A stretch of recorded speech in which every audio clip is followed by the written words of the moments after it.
I know a lot of you guys probably look at Goata training and think that it's totally whack. Like, you don't understand why we're doing this stuff. You don't understand how it's going to help on a field or court. So today I'm going to break down for you guys exactly why it's more beneficial than anything else out there. So if you guys know anything about Goata training, you know our big thing is isometrics. This might seem like a pretty bizarre position to hold if you're trying to get more athletic, but I'm going to break down all the benefits starting from the foot level and working our way up. So the first thing to take note of, with every movement we do at Goata, we have to make sure that the inside ankle bones are higher than the outside ankle bone. Now, the reason we want to do that is because every single non-contact injury, whether it's an Achilles shred, ACL tear, whatever it is, it occurs from the inside ankle bone being lower than the outside. So when we hold this position on a slant board, not only are you going to strengthen all of the muscles in the back chain that allow you to keep the inside ankle bones high, but you're training your central nervous system to subconsciously land with the inside ankle bone higher than the outside ankle bone. This will greatly reduce the chances of a non-contact injury. So now we're going to look at where the pressure is at the foot level. So we want all of the pressure to be in the balls of the feet, specifically on this outside part. Now, the reason we want it to be on the outside ball of the foot is because when we put too much pressure on the inside edge, so right here above that big toe, that's what leads to turf toe. So I get a lot of people to tell me that they think the stuff we do is going to lead to more turf toe. That's not the case at all. That's why we're doing everything on a slant board. That's why we keep the pressure on the outside edge of the ball of the feet. Now, you'll also notice the knee is in this nice strong bow shape. So in other words, this thigh bone and this shin bone are externally rotating at 22.5 degrees. Through slow motion film, we found that all of the best and most durable athletes of all time formed this shape when they absorbed force. And the reason why is because when you absorb force with this 22.5 degree spiral, that loads all of the pressure into the back chain. So the calves, the glutes, the hamstrings, that's what's absorbing all of the pressure when you land in bow. So we need to train our bodies to land like this. Holding this isometric for time is going to do that. Now, you'll also notice we're in this position right here where the tailbone is back and the head is pushed forward. Now, the reason why we do this is because when your tailbone is back and the head is forward, that's going to fully lengthen your spine, which is going to alleviate any compression that builds up.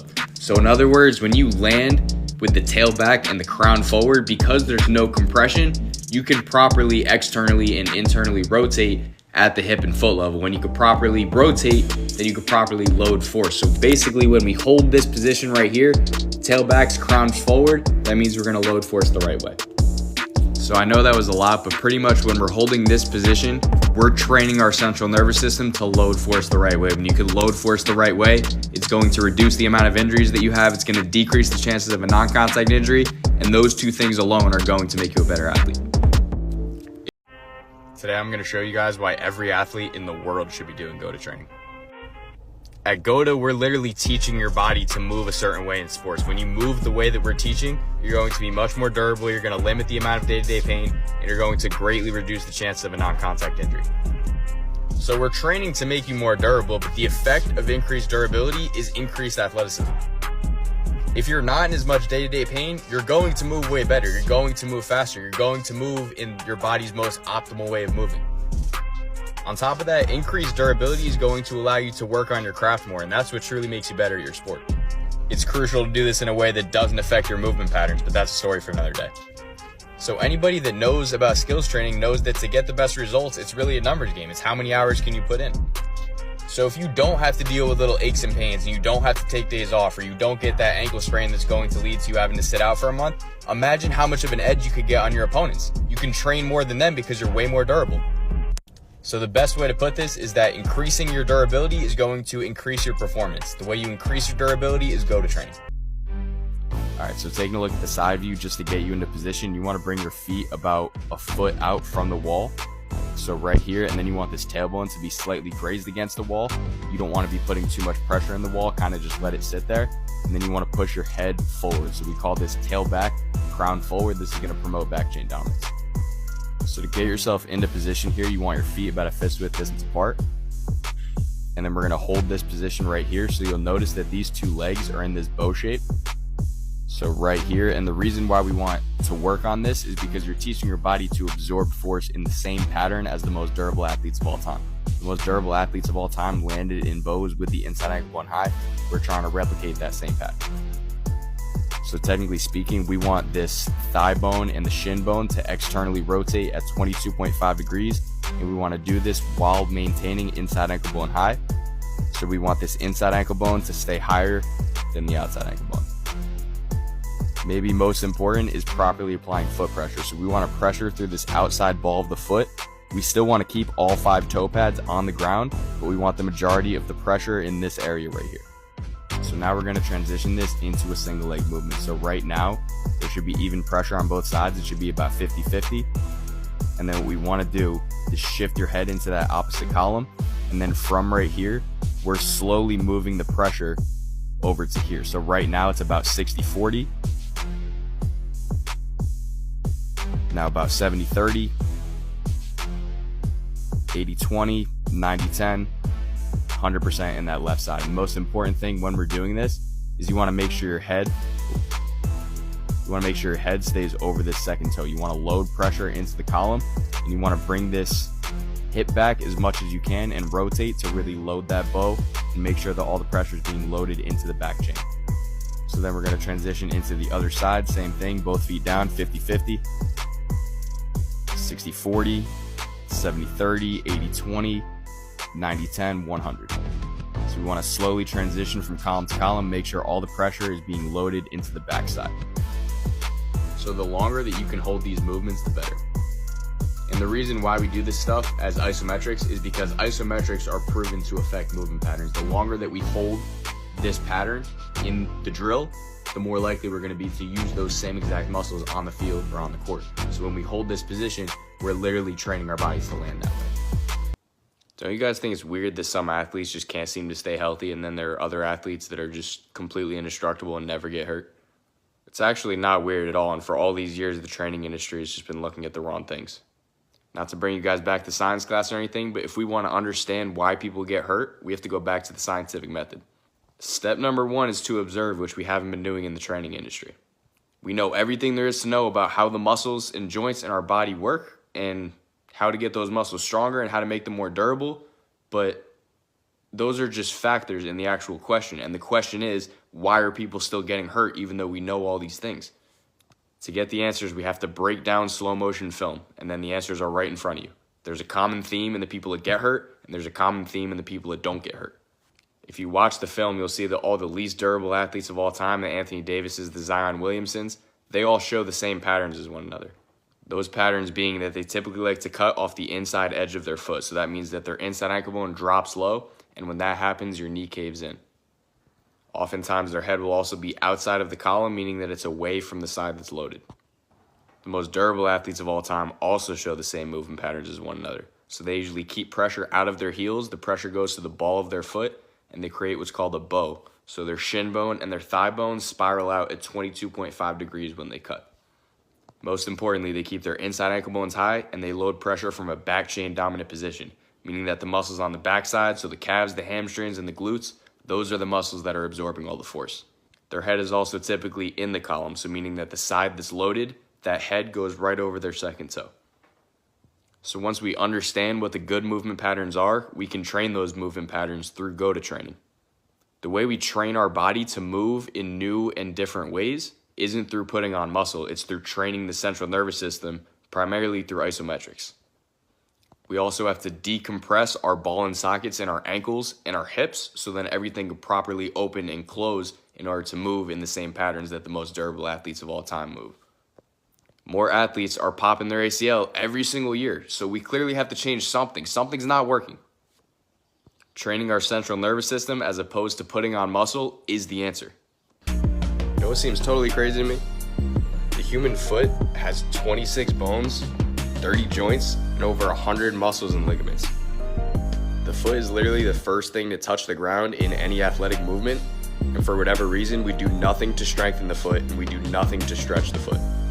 The foot is literally the platform of everything we do. It might be the most important part of the lower body in terms of sports. Goata is the first form of training that actually works on strengthening the integrity of the foot, which will strengthen your arches and stretch out your toes. The best way to stretch the toes is through toe tug rockers. So we're getting in this all fours position. We're making sure that all 5 toe pads are touching the ground, and then we're just gonna rock back and forth. The way we strengthen our arches and the overall integrity of the foot is through isometrics. All the isometrics we do at Goata are from an inside ankle bone high position, meaning that all 5 toe pads are on the ground, but the heel is elevated, so this is going to strengthen the arch of your foot. This is definitely a hot take, but I'm going to tell you guys, for athletes, your lower back is more important than the front side of your core. Everybody thinks that having a six-pack is going to make you really quick and explosive, which is true to an extent, but the reason why the lower back is more important is because this is how we stay in what's called back chain dominance. Back chain dominance is when our butt is back and our head is forward. This is going to make our spine long and decompressed, and on top of that, it's going to allow you to activate all of the muscles in the backside, the calves, the hamstrings, and the glutes. And the reason why that's important is because those are the muscles that are used to absorb force properly. So pretty much if you're back chain dominant, you're going to be a lot more explosive, and more importantly, you're going to be more durable. What also happens when we have a really strong core, a lot of times our hip flexors become overactive. So this is going to lead to a lot of chronic pain, and it's going to lead to you moving in what we call front chain dominance.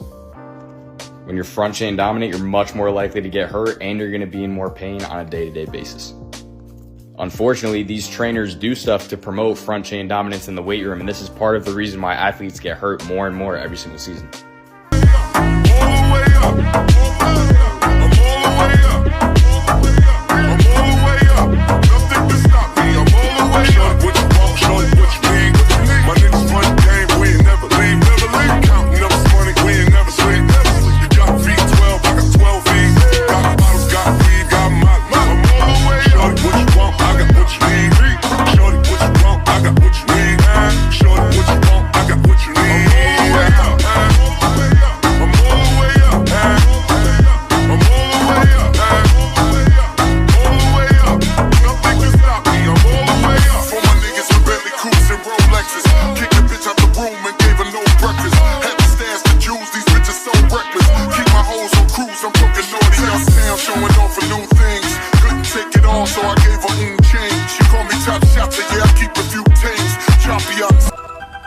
So we're going to be in a bolt squat the whole time. This means that we're powering through the balls of our feet and both of our inside ankle bones are high.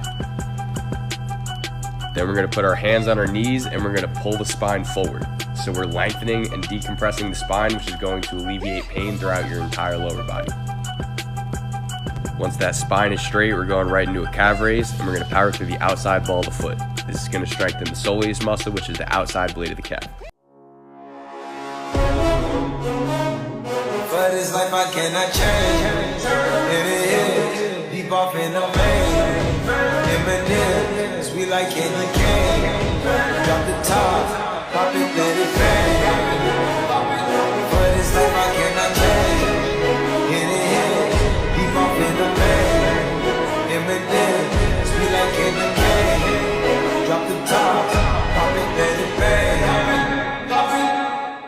I might be too strung out on compliments, overdosed on confidence, started not to give a fuck and stop fearing the consequence. Drinking every night because we drink to my accomplishments. Faded way too long, I'm floating in and out of consciousness, and they saying I'm back. I'd agree with that. I just take my time with all this shit, I still believe in that. I had someone tell me I fell off, who I needed that, and they wanna see me pick back up, well, where'd I leave it at? I know I exaggerated things, now I got it like that. Tuck my napkin in my shirt cause I'm just mobbing like that. You know good and well that you don't want a problem like that. You gon' make someone around me catch a body like that. No, don't do it, please don't do it.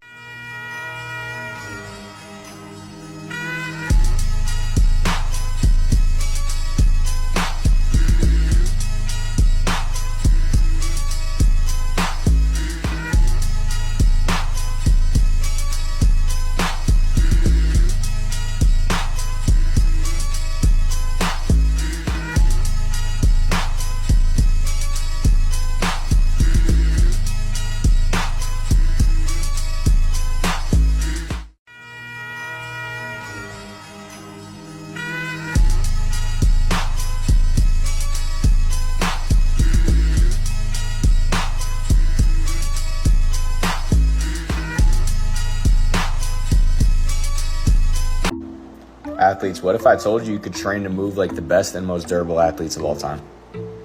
Goata is the first form of training that prioritizes strengthening movement patterns as opposed to putting on muscle. These are the 6 global laws of Goata, and when all of these are followed correctly in a movement pattern, you're going to move in the most optimal way possible. This means that not only will you reach your maximum athletic potential, but you'll be way more durable as a result. So the main thing we do when we want to strengthen a movement pattern is isometrics. Doing the right isometrics not only puts on a lot of muscle in areas that need to be strong, but it also codes your central nervous system to subconsciously land like this on a field. So everything we do at Goata is out of this inside ankle bone high position. You're also going to notice that their legs are in this bow shape, so their knees are pointed slightly out while their inside ankle bones are high and you have that full toe flexion. Everything we do is also going to be out of a back chain dominant position, meaning that our butt is back and our head is forward. It's called the tail to crown relationship. So the more we do these movements out of this position, we're coding our bodies to be back chain dominant when we're subconsciously moving around on a field or on a court. Being back chain dominant is going to make you way more explosive and way more durable. We see the same thing in the best athletes of all time. It's also important to code into our central nervous system how to properly transfer pressure from one side of the body to the other. So that's why with all of our explosive movements, those heels are flicking away. The reason why is because when we land in a bow, everything spirals out. So to load that bow and transfer the pressure, you need to spiral everything in, which is going to cause the heel to flick away. I know that was a lot in 90 seconds, but if you're interested in Goata training, shoot me a DM and give me a follow. If you guys are athletes and you haven't heard of Goata training, you need to give it a try. For those of you that haven't heard it, it's the only type of training in the world that prioritizes strengthening movement patterns. So the philosophy around this form of training is to essentially code your central nervous system to have movement patterns that allow you to absorb force and transfer force in the most optimal way possible. The result of this is less pain, less injuries, and increased explosion. You start on the ground by decompressing the musculoskeletal system, and you work your way up to isometrics. Once your central nervous system gets comfortable out of these positions, then you can work on getting stronger out of those positions. I'm telling you guys, this type of training is the future. It might look goofy at first, but don't knock it till you try it. Over 100 pro athletes have started using our system, and there's more every year. If y'all want to learn how to get started in Goata training, comment Goata below.